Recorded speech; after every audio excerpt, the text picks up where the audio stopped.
All right, Kyle, how are you, man? Thanks for coming on the podcast. I appreciate it. How you been?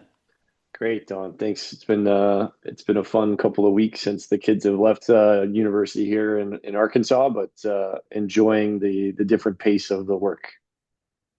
Yeah, it's a fun time of the year. Do you and your staff take any like time off when I the think the kids most leave? common, yeah, I think the most common time for the majority of college soccer coaches to take off, there's probably in and around Christmas, right?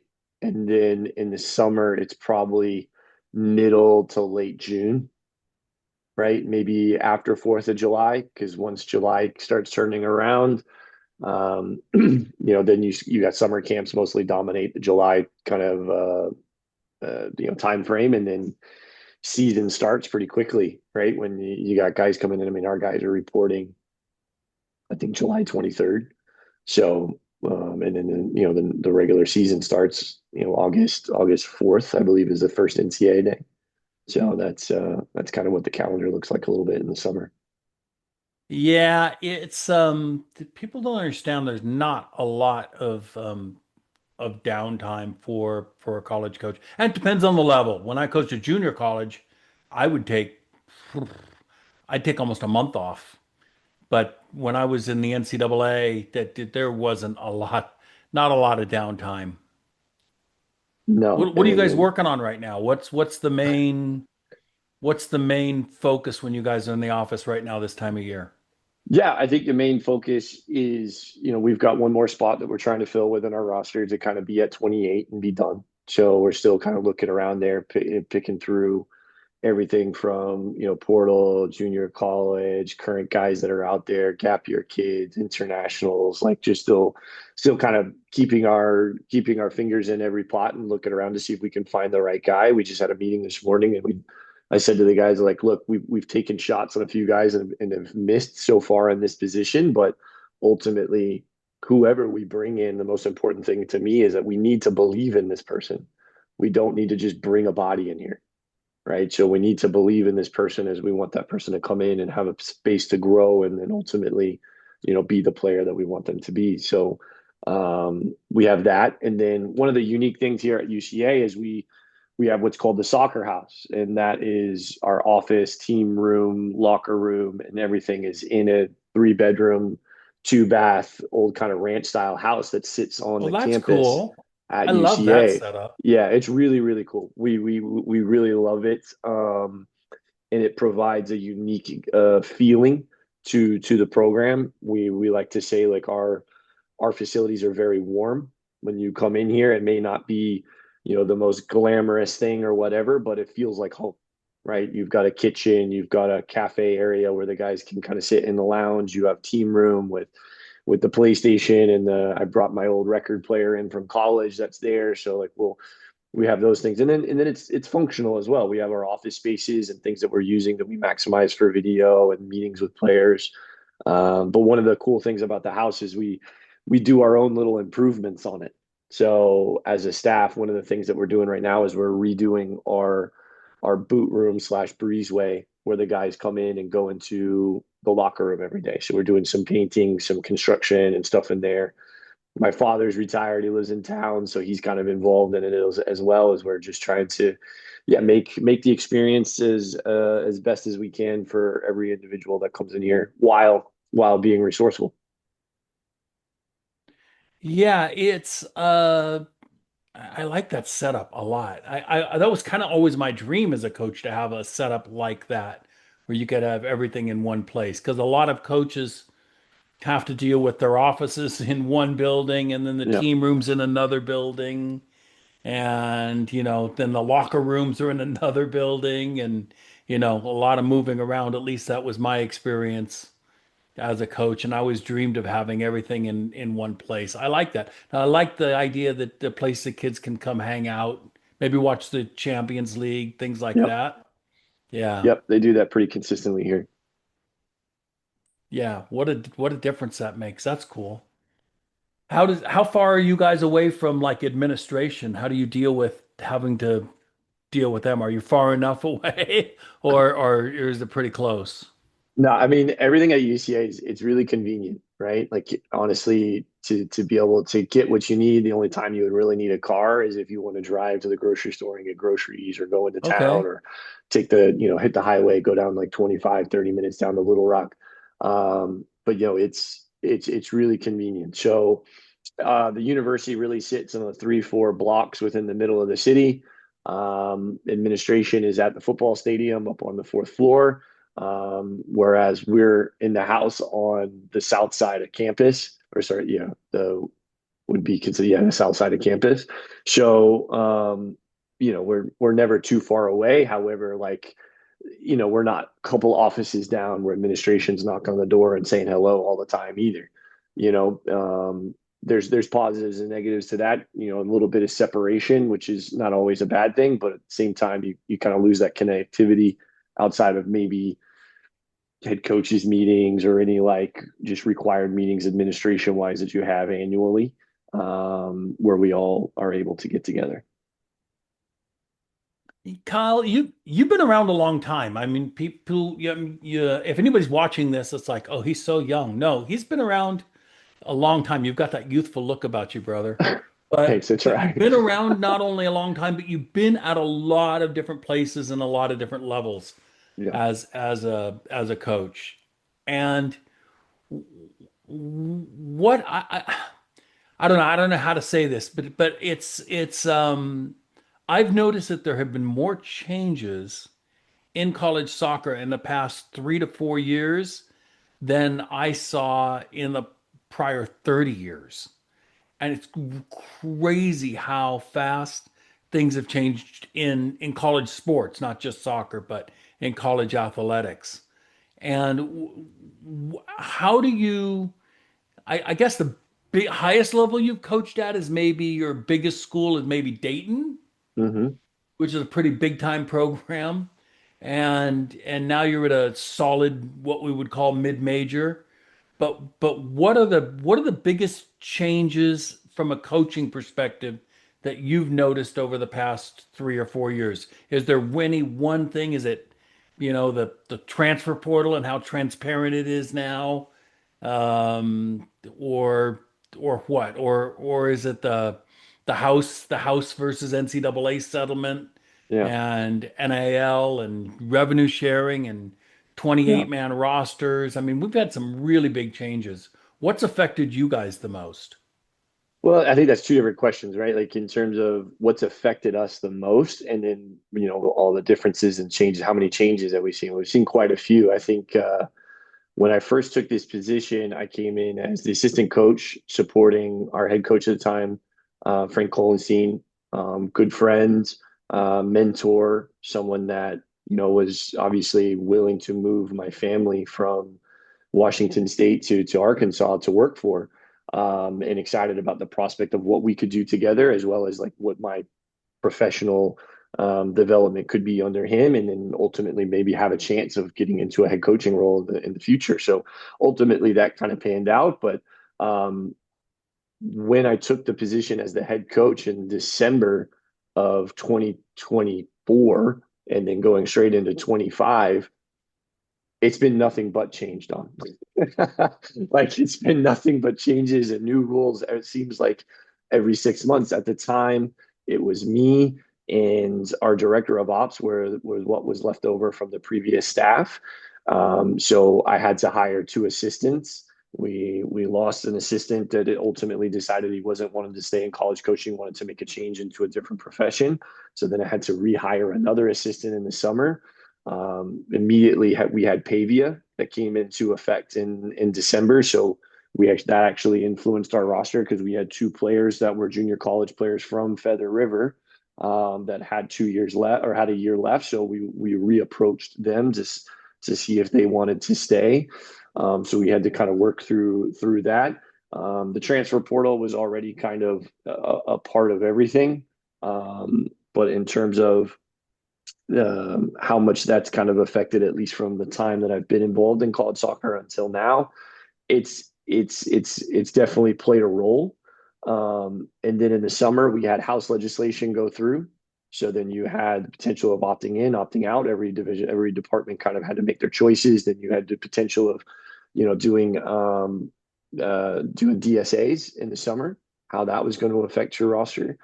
And then, before we get too far, you have NIL, right? And how that's affected things. So from a mid-major UCA perspective, I would say the biggest impact out of all of those things has been the House legislation, right? Because what you've seen in the House legislation, if we walk it back to, okay, NIL started, how much of an impact did NIL have on men's soccer from a men's soccer perspective?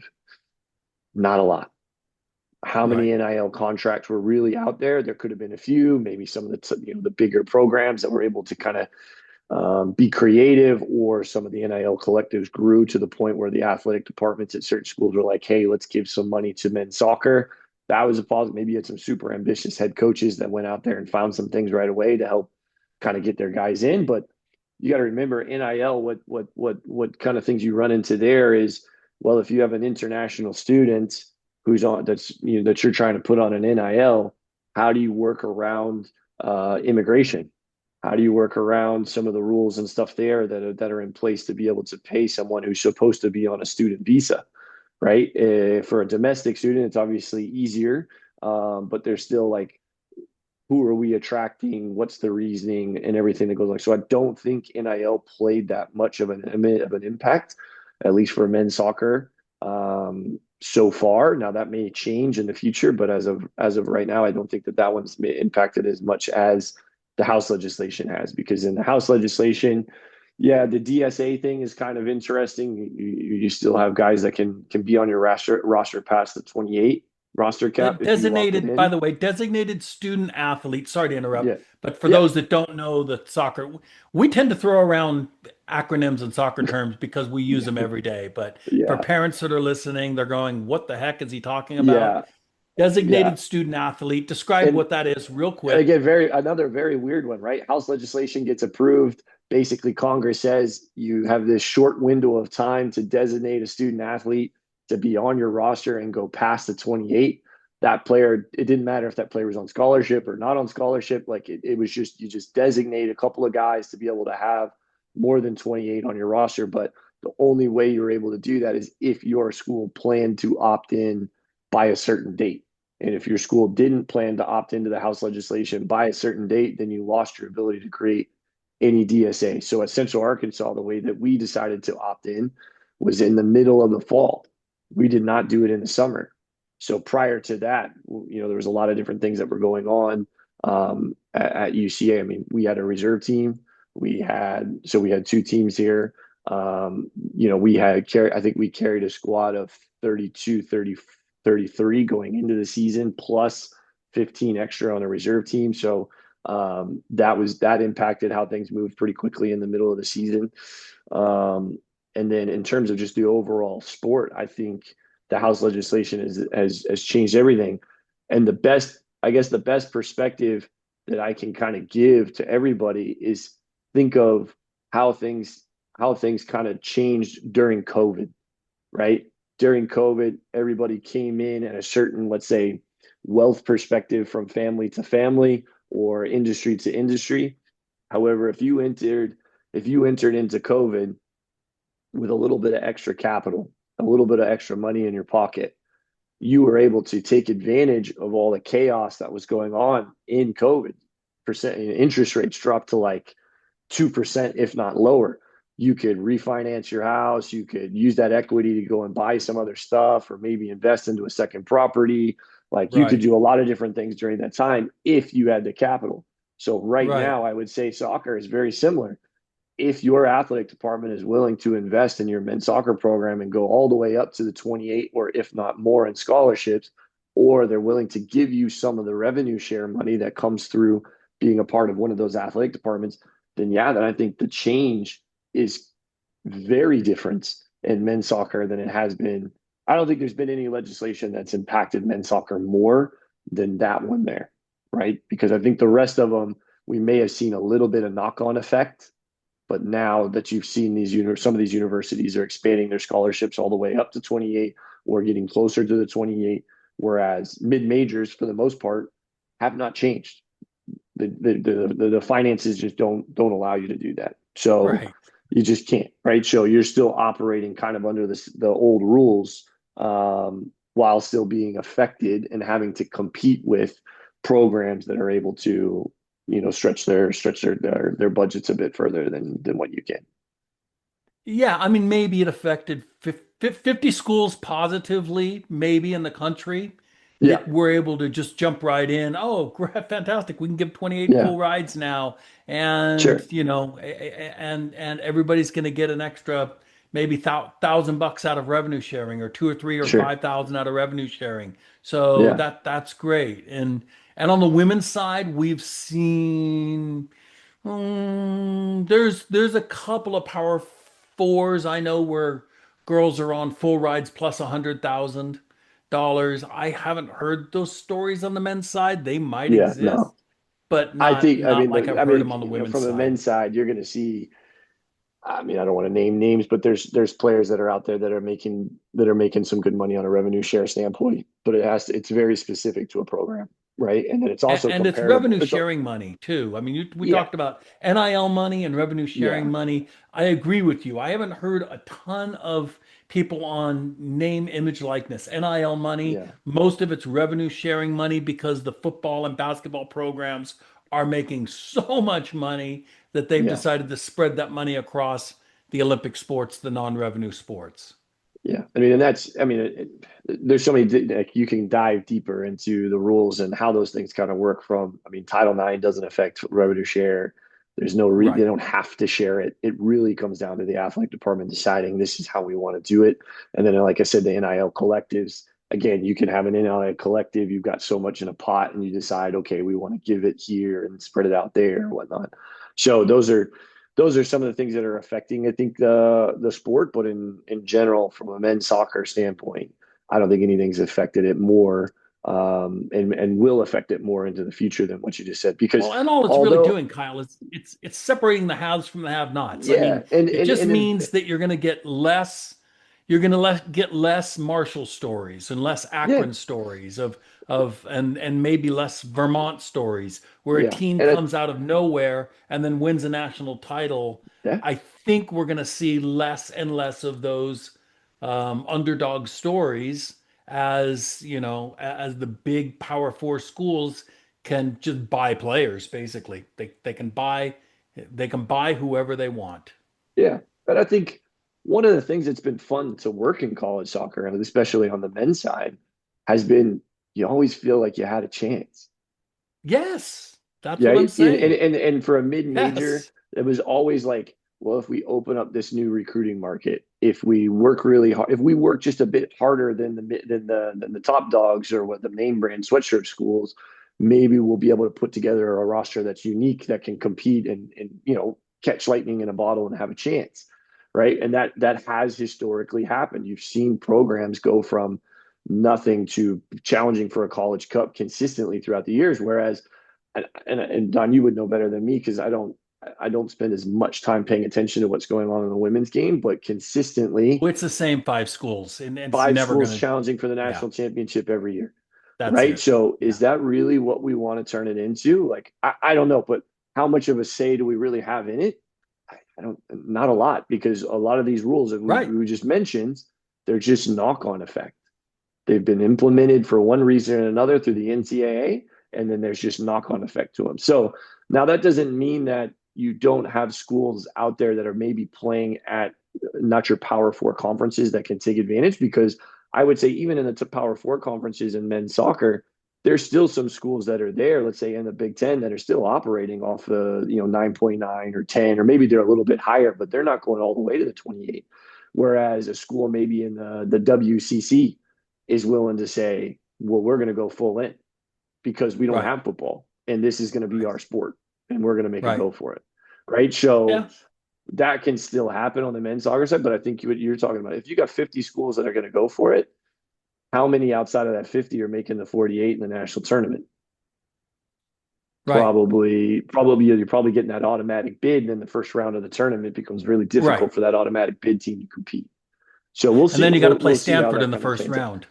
Yeah, I Yeah. mean, Yeah, but I mean, Stanford's Yeah, got their own challenges. You know what I mean? That's right, that. I mean, yes, they've historically done really, really well. I have a lot of respect for Jeremy and everything that he's done and built program there. right. But at the same time, he has his own challenges when it comes to the academics of getting a kid into school there, Right. And right? not to pick on So Stanford, I'm just saying yeah, I'm just picking a name that people really sure, know that's yeah, yeah, won multiple national championships. I'm just picking a name. And you can pick another name. yeah, You could pick Indiana, right? yeah, I mean, yeah, if you got to play Indiana in the first round, it's like, okay, how are we going to bunker in? What are we going to do? Let's really work on our set plays. Let's steal a yeah, goal or two and yeah, then pray that the soccer gods go our way and they hit the post six times. yeah, I mean, it's just yeah, it's going to be an uphill battle. for sure. You know it's not going to be even because that's a school, Indiana, that's got 28 fulls, and there's not a kid on that Potentially, roster that pays yeah, for anything, yeah, and you got to compete against that, and that's a school that's deep in tradition, and that's always difficult. When you get into a school that's won that many natties you just know that everybody knows how to win and there's no nerves and the nerves aren't the same as if you've made oh it yeah, into the tournament for the first time. It's different. yes, yes, Yeah. So not to pick on any school, and there's yeah, 6, 7 schools in the country that we can name like that, whether it's Notre Dame or whatever. They're just sure, really big names that have won nationals titles, and they know what it feels like. What about look? Here's the interesting but one that we're it's all in discussion still, and I don't know if it'll pass. I think it'll pass, but I don't know. And we don't know all the details, but that's the 5-and-5 legislation. hmm, So right now, for people that don't know, you have 5 years to complete four, basically. That's yeah, what it is. And there's really sort of no, I mean, there is an age limit, but you could because you can take a gap year, right? So now if you graduate, so let's say you're German. yeah. Germans graduate at Graduated 19. 19. They Yeah, don't graduate at 18, they graduate at 19. They have an extra year of high school yeah, uh, in what they call gymnasium. That's our hmm, high school. They graduate at 19. They can take a gap year, so now they're 20. But you could take 2 or 3 years, 21, 22, even 23, to bounce around in the Oberliga and the lower leagues and yeah, playing around, and then come to America and go, well, now I know I've only got 1 year of eligibility, but I'm going to come in as a freshman at 25 yeah, and I'm going to play for a year and then I'll see what happens. And that so we're getting these situations where we have a 24, 25-year-old freshman. Yeah, they don't have 4 or 5 years eligibility, but who cares? The coach doesn't care. They're going to use the player for whatever time they have. The player doesn't care. They just want to extend their careers to see if they can get maybe picked up in the USL or MLS or have an outstanding year in college and then go back and play pro. They're just trying to extend their careers. And the coach yeah, is just trying to win games. And the 5-and-5 part of the proposed legislation is that your clock will, now start in a different way. So you're not going to be able to get a 24, 25-year-old freshman anymore. And that could affect schools like a Marshall that's been relying hmm, on older players, and there's a good number of mid majors, not to pick on Marshall, but there's a yeah, good yeah, number of mid majors that have made their teams really click on picking older international players, and building their teams that way, and hmm. and that could change the dynamic too. Yes. I mean, I think if that Kennedy, there's a couple different ways to view the 5 for 5. One, take it from an administrative standpoint, because I did a conversation with my athletic director about this the other day because we're just trying to forecast as much as we can in the future. How are things going to pan out? How's that going to change our strategy and doing this, that, and the other? Because as you know, the recruiting is it can happen in multiple ways. It can happen in like we do a traditional recruiting. We're almost like 6, 7, 8 months out, and we try to get the player to come in and bring them on a visit and get to know them. And then there's other other types of recruiting that could happen really, really quickly, right? So, um, trying to get a grasp of how things are going to be 9 months from now is important so that you can try to take advantage of it one way or the other. But when it comes to 5 for 5, the conversation from an admin standpoint is just brilliant. Like, this is great. I don't have to file a waiver every other week. I don't have to worry about potential lawsuits. I don't have to worry about this, that, and the other. Like, I can have a for a mid major, it makes it a life a lot easier because typically at a mid major you've got admin and coaches fulfilling two, three, four different roles that might be held Right. just by one person at a larger school. So from a value of life perspective, from a work life balance standpoint, 5 for 5 sounds like a great idea for athletic departments. Right now, when it comes to men's soccer, specifically men's soccer, I raise a lot of questions, right? Because if I were to say the direction men's soccer should go, and this is taking into context my history as developing players or being involved in different development environments, whether it be in the old development academy or overseas in a full-time residential academy, right? And my essential philosophy on the development of players from a holistic standpoint, having somebody uh, limiting the rules to 5 for 5, I think will ultimately hurt men's college soccer than it will help it, right? Because the level is going to change for them or what's on the field, and then from a recruiting standpoint, you limit your pool, right? And then all of a sudden we're going to become like other sports where the mid majors don't have a chance. They can only recruit certain kids, right? And then when we go to these big recruiting events and domestically, everyone's going to be there, and you're going to have limited options on how to build your roster that we've had in the past to be able to compete, right? So it will just change the dynamics of the men's soccer landscape that's kind of been there for the past 20, 25 years, right? However, from if I were to say from a developmental standpoint, some of the things that we may lose in this would be let's take NCAA men's hockey for example, right? NCAA men's hockey just last year in 2025 was the first time that they allowed legislation that they can now have junior hockey players go play junior hockey, which goes all the way up to 23, right? And come back and have full eligibility within the NCAA. It was the first time that they allowed that to happen, right? Now, men's soccer, in my perspective, from my standpoint, is very similar in the sense that your development, around the world is through those ages. And by the age of 21, 22, 23, if you haven't made it as a professional, then your Right. chances of making it as a professional are even more limited. Now, you have Right. your Jamie Vardy stories, you have your stories out there where guys all of a sudden make it past that, and I think that that also plays a role in creating the best development environments possible. However, from a development standpoint or from a competitive standpoint in men's soccer, if we move to this 19 age standpoint or cutoff date, the level of the overall games is going to change, and it's going to change for not just the teams but for the American player, right? So traditionally, what does the development track look like for the vast majority of American players? Well, they play club soccer, right? They play club soccer for 9, 10 months out of the year, right? Those in those environments, it can vary. You can have some environments where they train 4 or 5 times a week, one game on the weekend, or sometimes 2 times on the weekend, right? There's typically right now there's a lot of travel involved. There's a lot of high cost involved, right? And then your goal is to either move into an MLS Next Academy and then eventually maybe make it into a professional rank. Or if that's not what your goal is and your goal is ultimately to go to college, then at 18, 19, when you graduate from high school, you want to move into a university team, right? But everywhere else, and even including in the United States, that your development doesn't all of a sudden just end when you graduate high school. You have the ability to be in other environments. So, for example, there's players right now, American players, who have played on amateur contracts through USL academies or MLS academies, have found their way back into NCAA rosters. and they've taken it and they've taken advantage of certain rules that are available to them.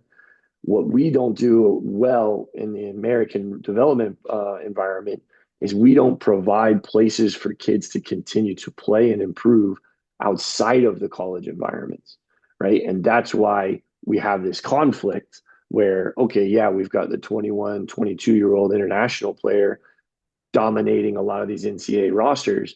It's because the 18, 19-year-old player that's coming out of high school hasn't been in the same environment. He can't compete with that player right now. He needs time, space to continue to improve, but those environments don't exist except on college rosters for the vast majority of players. So if we change to this 5-for-5 model, you're going to change the environment where now you're going to be predominantly dominated with those club soccer players coming out of the United States and some international players being sprinkled in, but those international players now are going to be limited to what you just described. Maybe at 16, 17, and 18 they were able to go on and play in some senior level environments and bring that experience over to the United States, or they continue on to play in their own national youth leagues, under 19 leagues, and they bring that experience in. What you're going to miss out on is the more senior players that might bring a little bit more of experience, different life perspective to the teams, a little bit of diversity that exists throughout the majority of Division I men's soccer programs right now. And it's interesting, Kyle, when and I'm on social media a lot, and it never fails that when this topic comes up, the American parent, and it's always the American parent whose kid is bang on average at best. But their complaint is what's keeping my kid from playing Division I soccer, or even they even complain about junior college soccer or Division II soccer, or whether it's Yeah, NAIA. It doesn't really matter. The complaint is what keeps my kid out is the older American player. There should be no foreign players at all. They should be limited in age. If you allow them, they should be limited in age. But they really rail against the foreign players coming in. And from I can look at this from a couple different perspectives. Having a son that went through the college system and played Division I and went overseas. I mean, he went overseas for 2 years and played in England and trialed in Germany and did all of that for a couple of years before he went into college. You know, from that perspective of seeing that, Kyle, I mm, saw a great value in playing with international players overseas, but yes, but in college too. He had, some New Zealand national team kids that he was playing with and Australians and kids from Africa that he was playing with. And I think I saw it raise the level of the game here in the United States and in and amongst the Americans that were playing with those kids. It raised the level of the game, which is one of the things that any soccer enthusiast wants to see happen is the level of the game here in the United States to get higher and to be able to compete with internationals. And I get concerned that if it's mostly only young Americans coming into the system playing against each other, that we'll see nothing more than a continuation of what we see in ECNL or in MLS next, because it's and which for me it's concerning. And I watch, I watch as much, maybe more soccer than even college coaches watch just because of yeah, the nature of my job. And I yeah, see different levels, and it's very discouraging sometimes. You'll see the one or two standouts and you'll go, "Oh, that kid can play." And that kid could mm, play anywhere in the world. You'll see yeah, those and he's American and he's 16, 17, 18 and he could compete in any academy anywhere in the world. You see those standout kids, they're usually on the national team and mm, we all know who they are. But yeah, but then the other 80%, or 90% or 95% or more of the kids are, oh man, they got a lot of work to do, man. There's a lot of work that needs to go on here, and they're going to need time. And I think I'm all I am is reiterating in what you said, in that we need a system here in the United States for our Americans Yeah. to grow up. I mean, you look at Yeah. some of these 18-year-old kids and they look like they're 15, Yeah. developmentally, physically, they just haven't hit their stride yet, man. And they Yeah. need that 18, 19, 20, even Yeah. 21-year-old years to grow into their bodies and to figure the game out and to develop. Yeah. No, I mean, look, I think we're going to touch on a lot of different things in this discussion because there is so much to so many different perspectives to look at it from. You mentioned the parents and why have I invested all of this money? Why have I invested in this experience? And Right. what's the opportunity available for my son at that next level? And I would there's a couple of ways that I would kind of answer that question is like one, the sport doesn't owe you anything, right? Like it Right. doesn't. It doesn't owe you Right. anything, and that's something that you really have to have a hard conversation with yourself about is like, why am I in this? Why am I doing this? If you're I trying like to that. always, if Yeah. you're involved in sport and you're looking for a strong return on investment from every experience that you have, dude, you're in the wrong business. And there's nobody that can tell you better than coaches, right? Because the amount of time, energy, effort that we pour into our teams and players, there's no way that the return on that is a positive return. It's not. Why do we do it? It's a passion project. It's a passion project. So, yes, I understand that the price and the cost of being involved in high level view sport has only continued to rise in the United States, and that does add pressure and does and Right. add on families and stuff like that. And I get it in so many ways. I disagree with it, but that's not my job. You know what I mean? So I can't, as much as I would love to have an opinion and talk about how things can be changed. I know from my perspective as the college coach here, or as the head coach for the UCA, we're looking to develop a team, and we're looking that's going to require me to attract talent as well as develop talent that is here. Because, like you've already suggested, at a mid-major, you go to the event, you're not getting the national team kid. That kid's going to the sweatshirt school, or he's going to go play an MLS Next Pro for 2 or 3 years, right? So which players are we getting? We're going to get a player who might be, the island of lost toys, and we bring them in and we help them maximize their X factor, and we help minimize the things that they're not so good at, Right. and we try to Right. make them functional within our team. And then while we also try to build a strong team culture, we try to get their habits right. We try to develop them as people, right? So those are the things that kind of happen within the college space. But at the same time, if your response to the decision that you're not good enough or you're not wanted yet, not right now, go and get a little bit better or go and do a little bit of this, is, well, we need to change the rules so that I can go now. Right. What does that say about you? Right. You know what I mean? I Right. just I think we're in such a weird time, not just in college athletics, but I think just in general in the United States and our country, that we just seem to be looking for more and more reasons to create elitism and exceptionalism.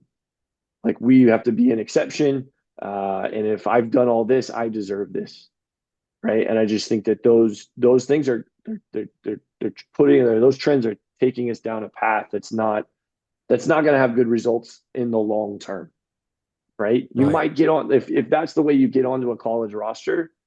Well, then yeah, you're on the college roster. Now what? Right. Right.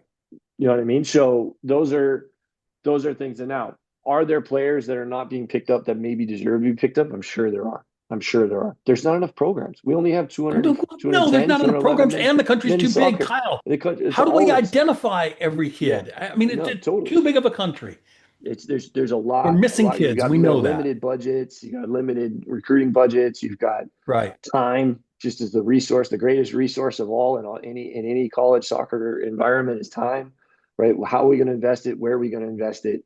What are the returns going to be?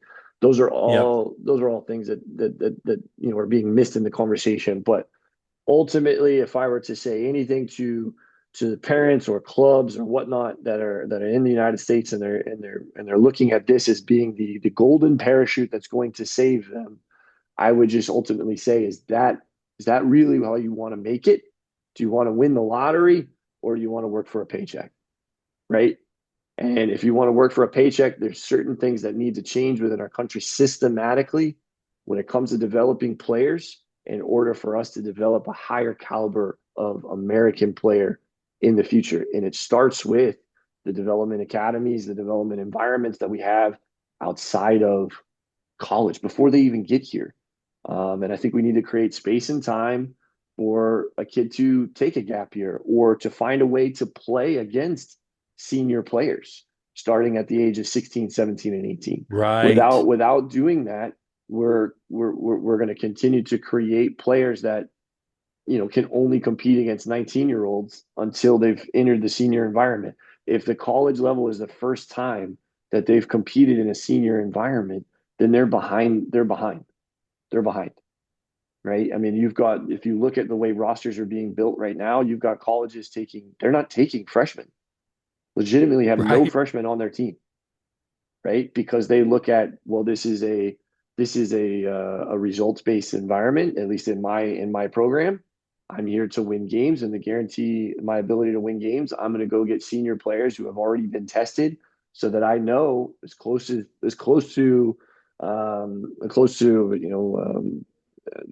I guess making sure it's a reality is that I'm going to have senior players that have already done it, and I'm going to get them from transfer portal. I'm going to get them from international market.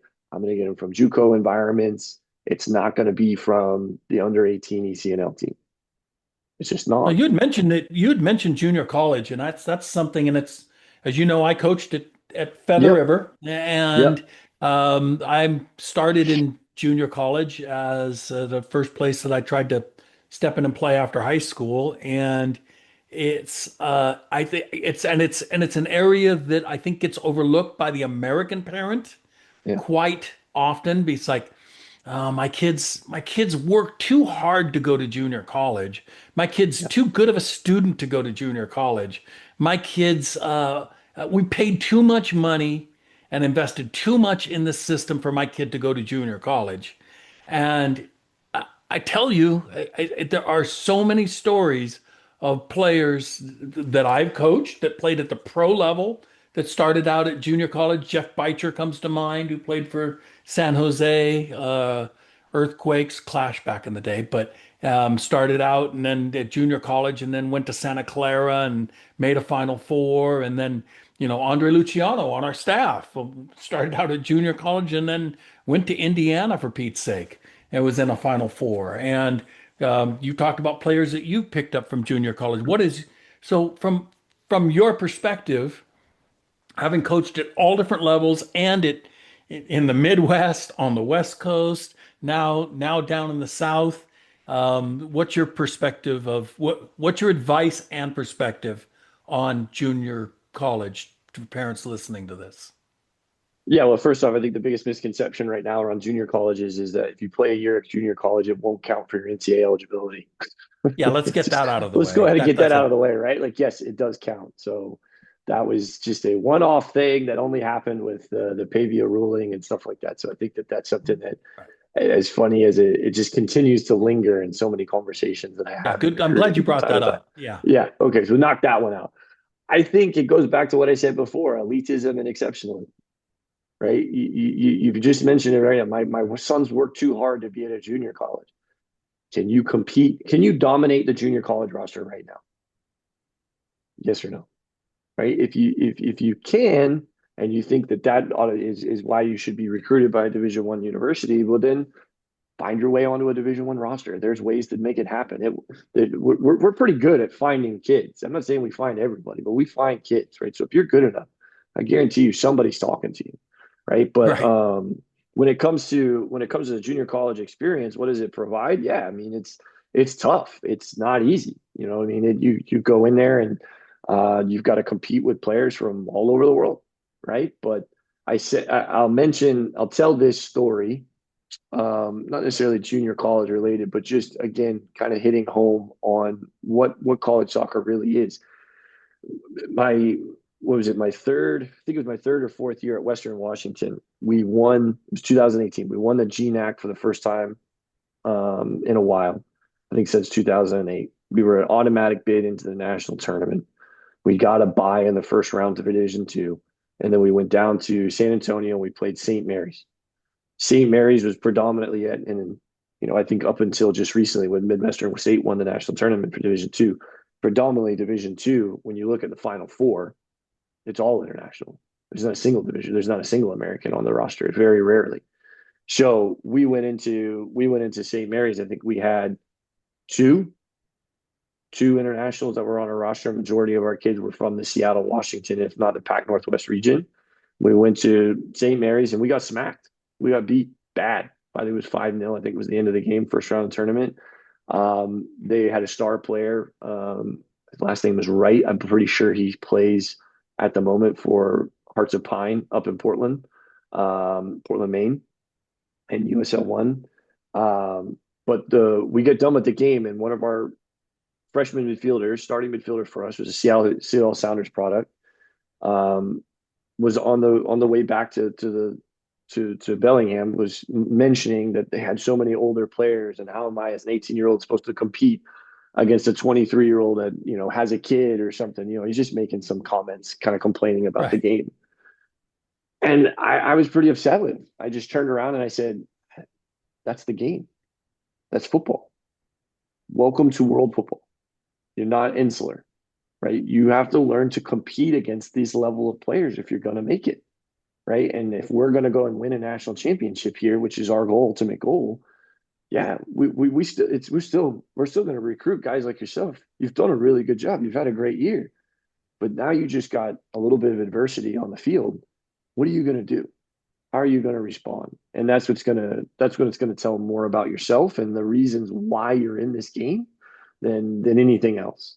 Right. So again, for the junior college opportunity, I would say, what are your goals? What is it that you want to do? Why do you play this game? And then ultimately from a cost perspective, how much do you want to spend towards school? Because if you're going to a junior college, I guarantee you the costs for a community college are going to be a lot cheaper than it is to take very similar classes at either a state or private school within the first year or two in the university.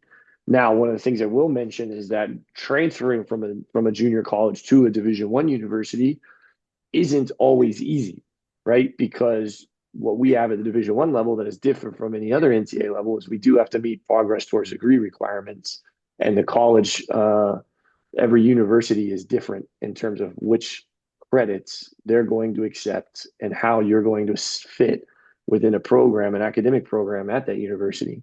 So that is something to consider. As well as when you're in the junior college, are you taking the right classes to remain NCAA eligible within the first semester, second semester, third and fourth as you kind of finish out your time? Have we had junior college players at UCA? Yes. Will we continue to look at junior college for players? Absolutely. We're not arrogant enough to say that we can just ignore one area of player development over others. We have to continue to look in and decide. And I would say for the American player, if you're able to go into that environment, do well, both from a team and individual standpoint, then I think opportunities are going to be on the other side of that decision. But you have to have an honest conversation with yourself and your family as to why you're trying to take this step. Why are you going to college? Why are you trying to play? What are your reasons and passions for really doing it? So that when those tough days come, you know what you're leaning on. Yeah, no, thanks, man. No, that I think that'll help some people. You and I kind of talked off the air before we started here, talked about the Scores Act. Yeah. And I'm not very up to date on it. I'll say I'm a little embarrassed to say. But you guys have been talking about it as a staff. Administration's been talking about it a little bit. What do you foresee? First of all, what is it? And then what do you foresee? How do you see it affecting college sports? Yeah. So this one's a little bit different than 5 for 5 because this is Congress. right? This is law. This is conversations. Well, the 5 for 5 might be a response to the executive order or the panel, whatever that the President Trump put together. However, the Scores Act is kind of an ongoing discussion within Congress and how they want to approach college athletics. And basically, it's a student compensation opportunity through rights and endorsement. That's what SCORE stands for, right? And they're looking at everything from NIL clarification to athlete status on whether they're a student or an employee.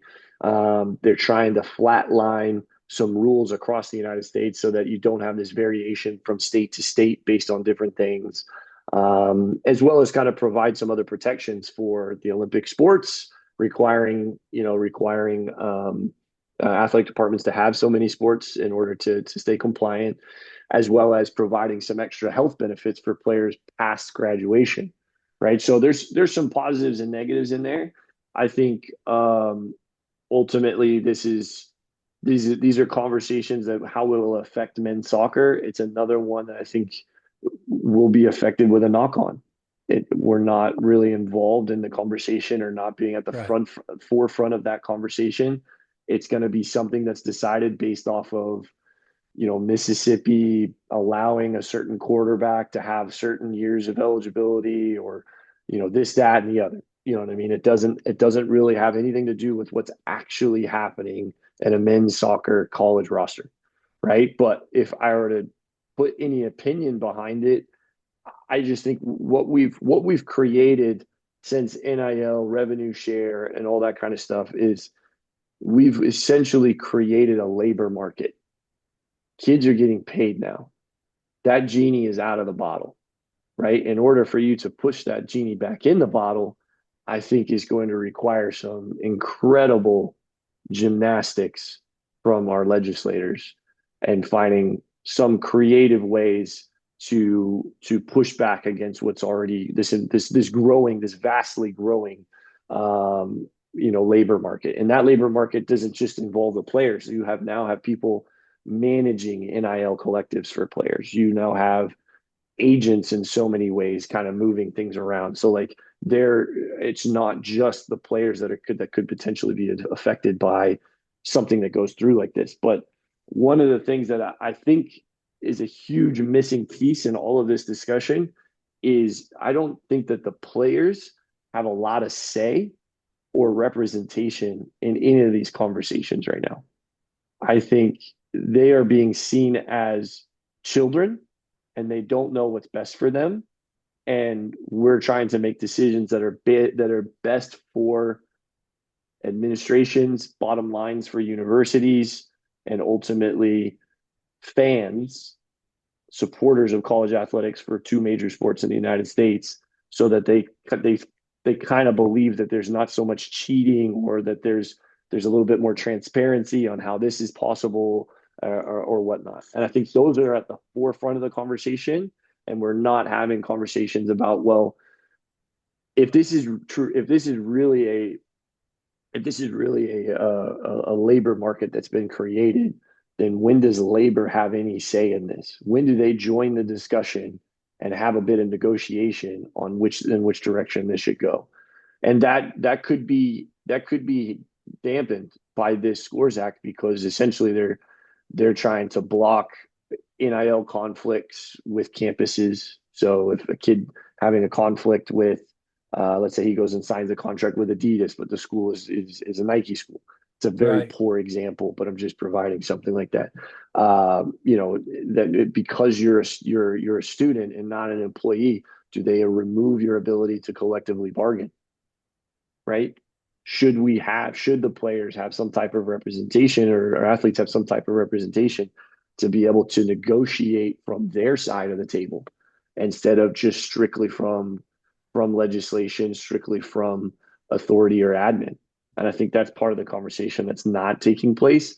And that's probably why, like, if you were able to create a CBA with the players and that CBA was good for 5-6 years, well, just like we have in the NFL or just like we have in the MLS, like no player can sue against the CBA. You agreed to be a part of this, right? So that sets up the rules for at least that amount of time.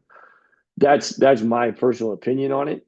But in regards to the Scores Act and how that could potentially change things, we're looking at a lot of legal processes put into place that's going to try. I think they're trying to go back. They're trying to go backwards more and more to what sport has traditionally been and in college in the past, and that's amateurism, and that's everything else that that universities have traditionally leaned on sport to be for their campuses. You've mentioned two or three times about you've used the term knock on, but we're talking about this whole thing is being driven by American football and men's basketball because that's where the money is. I mean, without men's basketball, which is the number one source of revenue for the NCAA, and then American football, which is the number two source of revenue in the NCAA, without the top 50 schools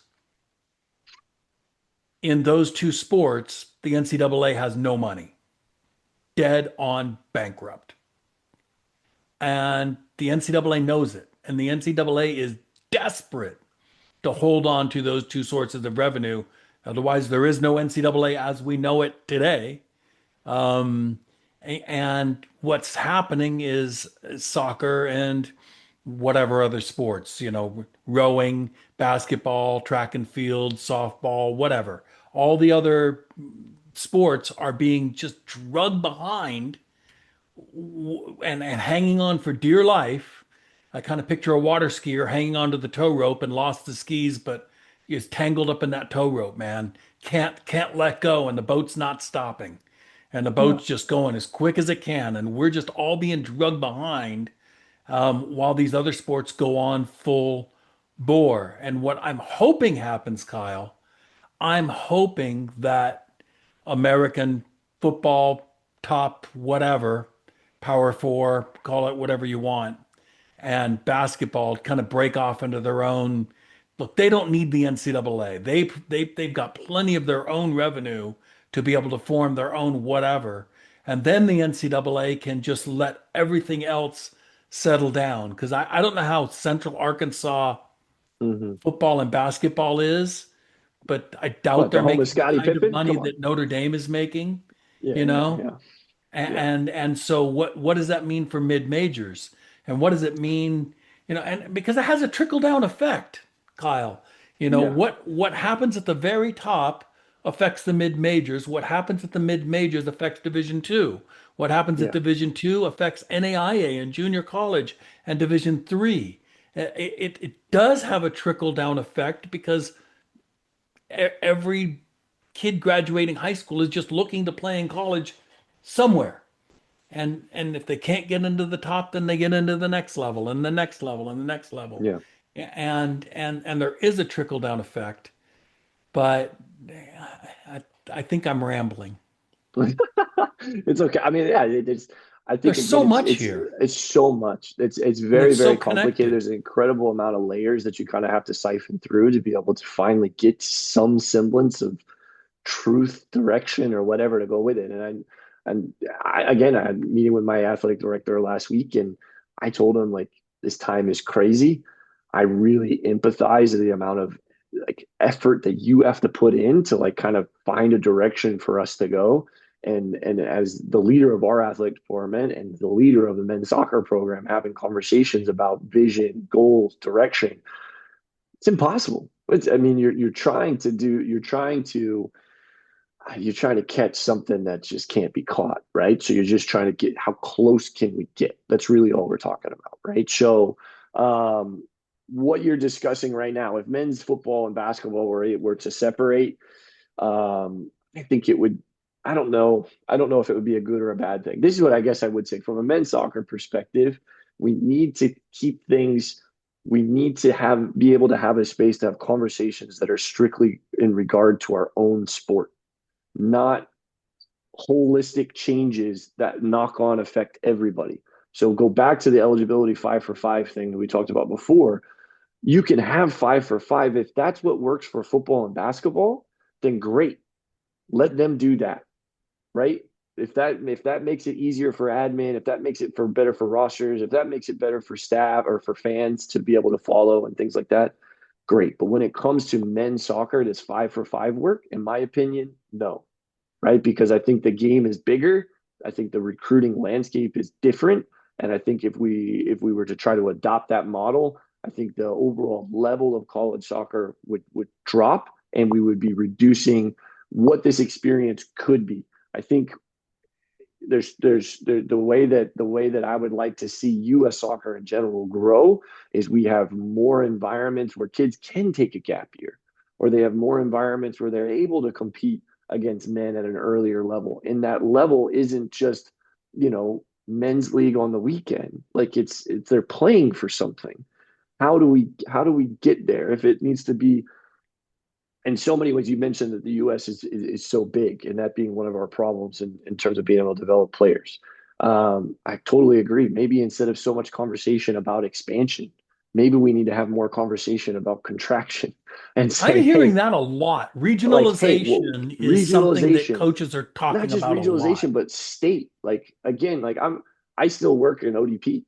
And I know that ODP is kind of like a lost thing in so many ways, but like I still work at ODP because I do believe in that model in so many ways that like I do we need a too. space where we can pick players out, bring them into one environment. It doesn't have to 100%. be the 12-month environment, but like it can be an environment where we check in every once in a while, we bring them together, we have a good thing, and then they kind of move on. Maybe that should only last for the younger age groups or something. I don't know. Right. You know what I mean? Like we can have that conversation another time. But ultimately, why does Matt Crocker for US Soccer quit 3 months before the World Cup when he's trying to push through, the US Soccer way, and he's just facing nothing but roadblock, roadblock, roadblock, roadblock the whole way because of the way that we have things structured here. Because the way we have things structured here they don't match up to what has proven to be the path to develop players consistently over time. And until we're able to face that reality and then start to make decisions that are going to cause harm to the current Right. environment, we're not going to see the change that we want to see. And I think as college, not just college soccer, but fans of soccer in general as Americans, it's extremely frustrating. It's extremely frustrating to see a rich country like ours with such a passion for sport and success not be able to, stop tripping over their own feet. Right. Well, okay, so the other one that's coming up here, and this one, I think 5-for-5 is probably going to pass. I would give it an 80% chance. This next one, I think it's 50-50 at best, only because I know college administrators well enough and I know how hard things are financially out there for a Yeah. lot of schools.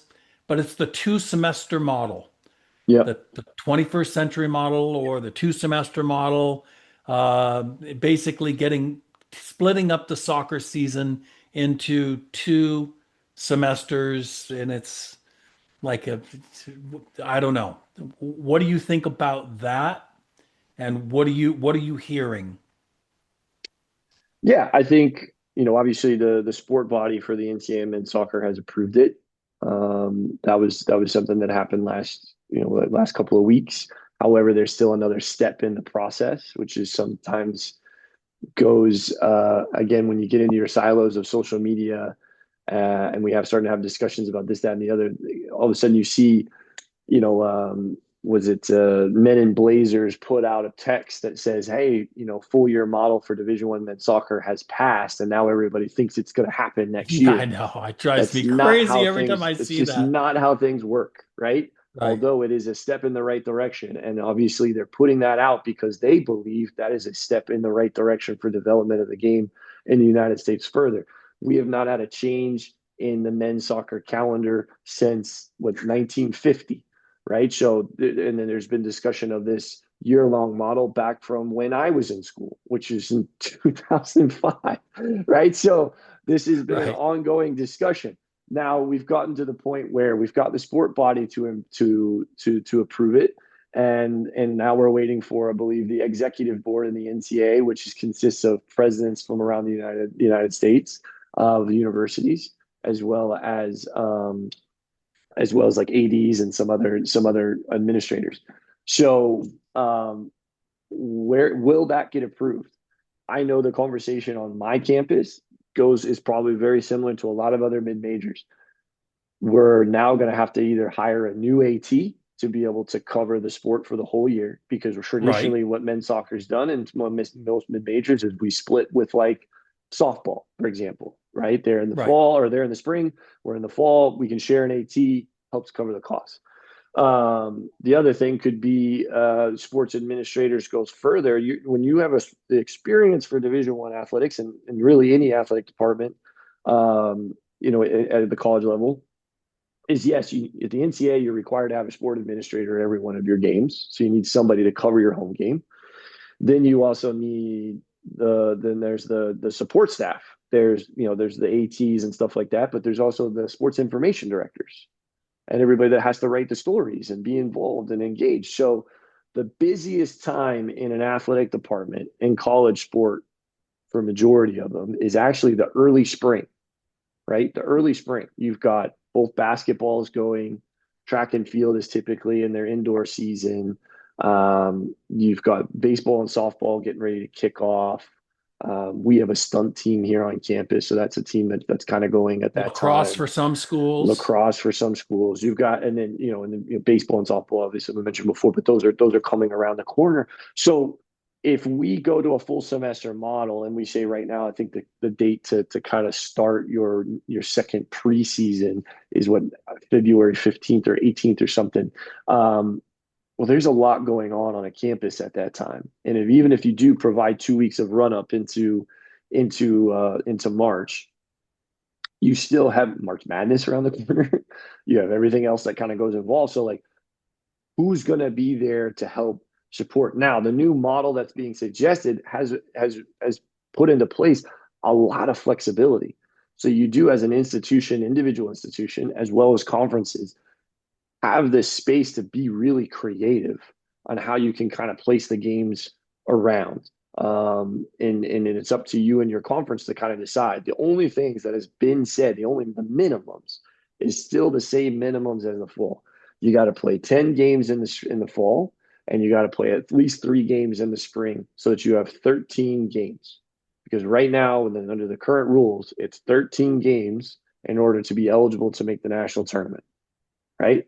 So that stays the same. You also have the amount of days that you can have, with your Cara logs or your accountable athletic related activity.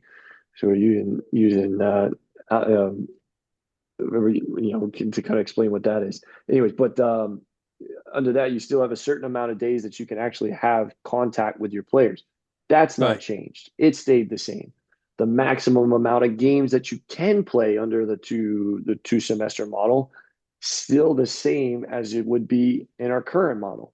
It's just that the only thing that's changed is you've traditionally, what happens right now is Division I teams are going to play 2 or 3 preseason games, non friendly games. Then you're going to play probably 15, 16 regular season games.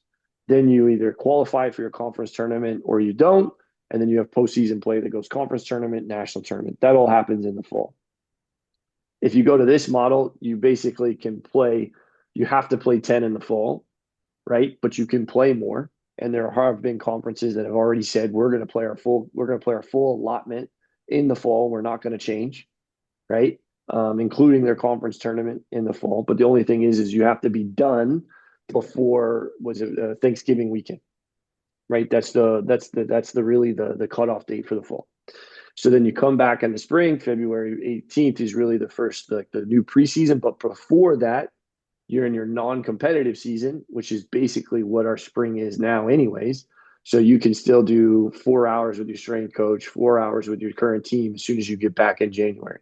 And you do that all the way up till February 18th. And then you can start your preseason time, and then that rolls on. So the amount of days is not changed, right? The amount of so you essentially can play 20 in the new model. You can play 20 regular season games, 5 friendly games.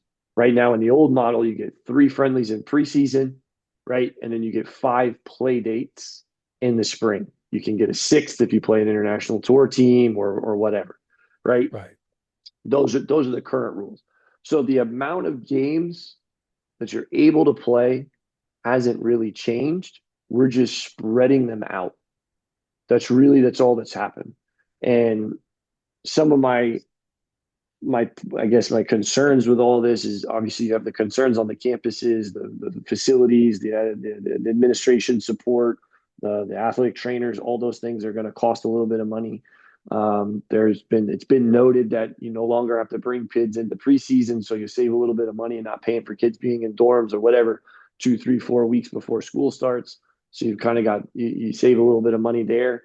But ultimately, if you got two hats you can wear the hat of your individual school and how these rules are going to change, or affect your program, but then you also can put on the hat of what's the right thing for the game and how we can continue to improve, the competitive environment within college soccer in the context of the world's game.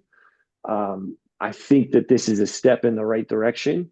And if I strictly have on the right for the what's right for the game hat, I would say that it's just the first step, and there's plenty of more steps that need to take place in order for us to kind of create the best environment possible for this age group of men from 18, 19 years old to 23, 24 in these college environments, that still is yet to take place, even with these changes, right? So, however, if you go and put on just the program hat, the mid majors, how does this affect you?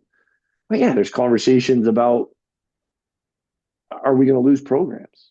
Are programs going to be cut? Are they going to That's just one of say the that we're going to conversations that drop? scares me. Yeah. Right? And I mean, and it's we've already legit. said we don't have enough of them.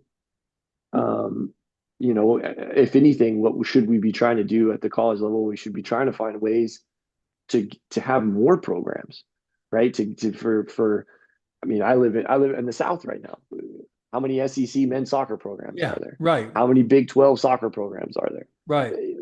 There's two SEC and there's no Big 12, right? And that Right. predominantly dominates this area of the country when it comes to sport in general, right? Because this area of the country doesn't have a lot of professional teams, right? Or they're limited. So colleges are big.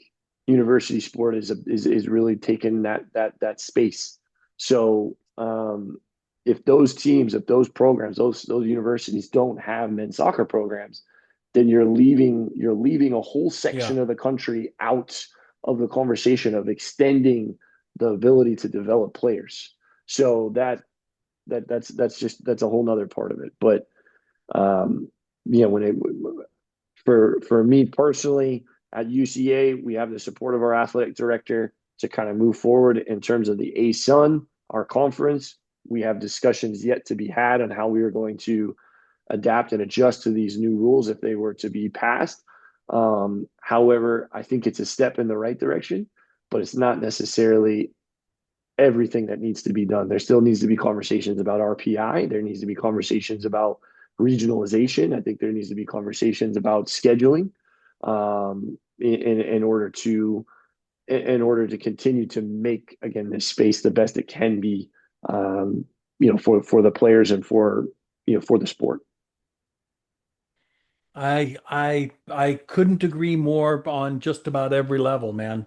This has been a terrible podcast because you and I agree way too much. There's no fighting here, man. There's no fighting Yeah. here. No, and I think part of it is that both of us have coached at so many different levels.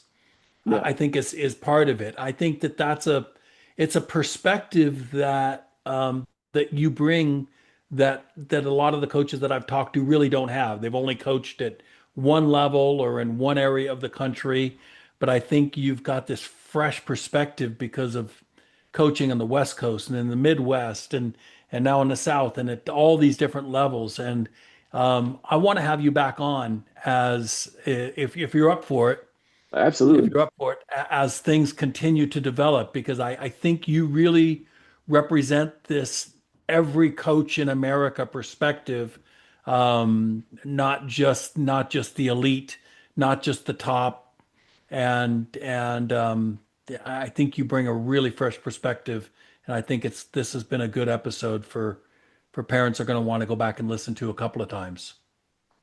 I appreciate that. I mean, yeah, love to be on anytime, discuss more about things that we do differently here at UCA that might be, than others. But ultimately to kind of close things or how to say things in closing, it would just be this is a mad, mad time that we're all living in. We're all trying to figure it out. We all, I think, try to enter the conversation with the right intentions.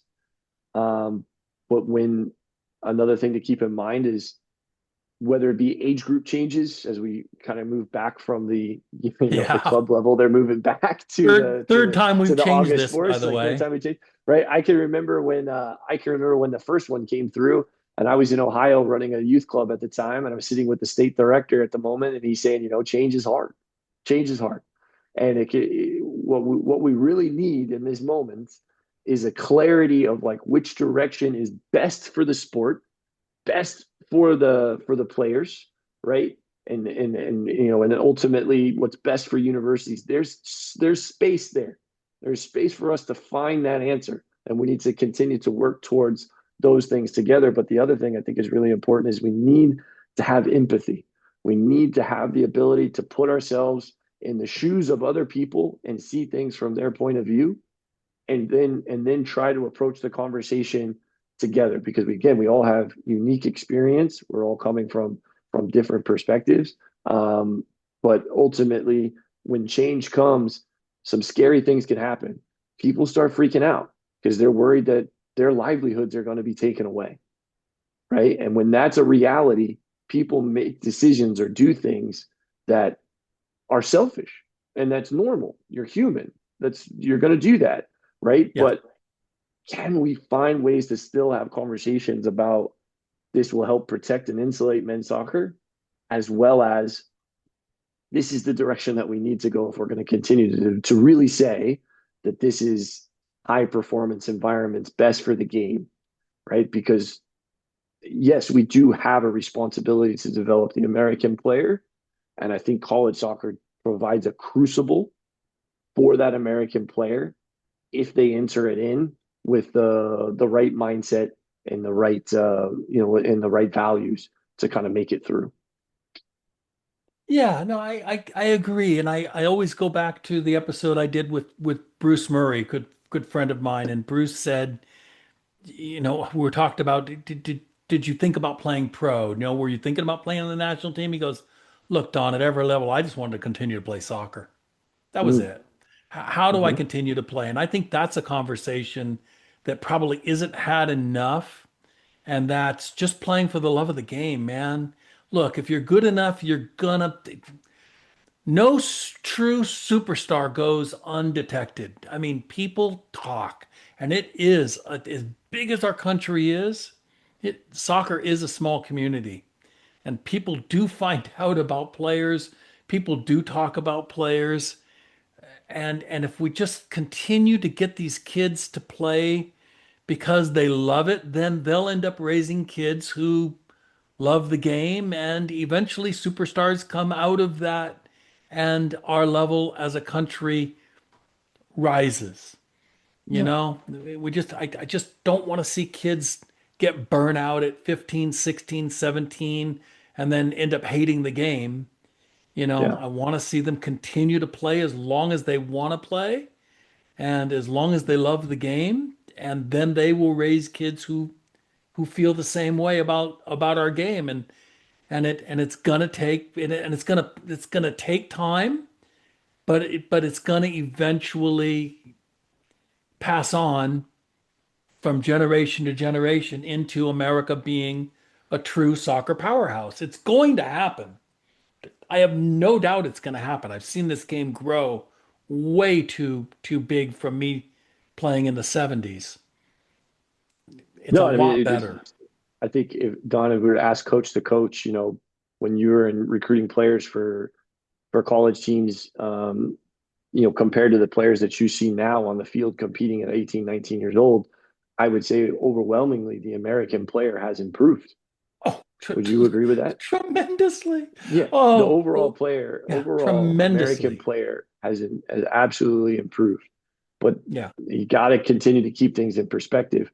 The rest of the world's gotten better too, yeah, right? So our trajectory, our velocity of change might be higher or a greater slope than others, but we've not yet caught up, right? And there right. are some things that are preventing us to do that, and that's what I alluded to earlier, where I get frustrated as a young American coach who's done a lot of things, been in a lot of environments, in no way thinks he's the best coach in the world, but like sees things from a worldly perspective and says, this is incredibly frustrating to see us continue to trip over our own feet.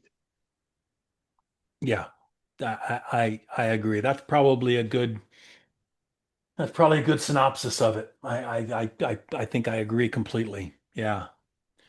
Well, Kyle, let's do this again. Let's do this again real soon. We've got the World Cup happening. I'm sure Yeah, you guys will be watching that. Maybe we can absolutely. talk a little bit about that as it goes on and gets closer to the season. But let's do this again real soon.